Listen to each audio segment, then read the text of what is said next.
কি হইতেছে এগুলো, কি চলতেছে? এটা কোনো কথা ছিল না। সমাজের চোর বাটপার গুন্ডা বদমাশ যারা দেশের আজকের অনেক বড় ক্ষতি করছে, দেশের একটা জায়গায় তারা ফেলে দিয়েছে, কিন্তু দেখা গেছে আজকে তারা স্বাধীনভাবে ঘুরতেছে, মনে হয় যে তারা জায়গায় পার্টি করার জন্য এসছে। আর দেশের শিক্ষানীয় যারা আলেম ছিল তাদেরকে গ্রেপ্তার করার পরে তাদের মাথায় হেলমেট, হাতে হ্যান্ডকাপ, কোমরে দড়ি লাগাইয়া তারপরে তাদেরকে হাইকোর্টে তোলা হয়েছে। কিন্তু বর্তমান সময়ে আমরা কি দেখলাম, যারা রাজনীতিগত পেশিবাদ সরকারের যারা ছিল তাদেরকে খুব সসম্মানে আদালতে নেওয়া হইতেছে।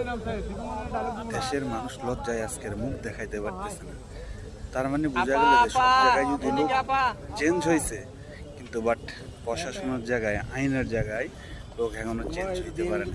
কারণ যদি চেঞ্জ হইতো তাহলে আজকে তাদের এই অবস্থা হইতো না।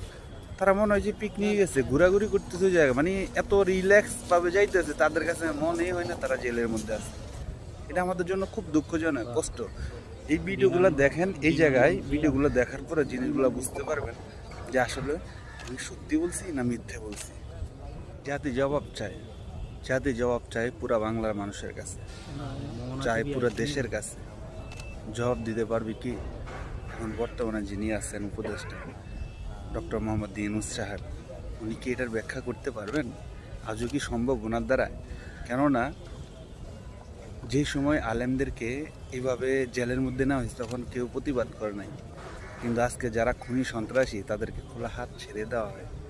এটা মানে কি বলবো, এই জায়গায় বলার মতো কোনো ভাষা নেই। সো আজকের যেটা নিয়ে বলতে চাইছি যে দেশের প্রশাসন আইনের জায়গায় এখনো ঠিক হয় নাই। চোর বদমাইশ গুন্ডা এখনো আছে এটার ভিতরে। যদি নাই থাকতো তাহলে আজকে ওনাদের এই অবস্থা হতো না।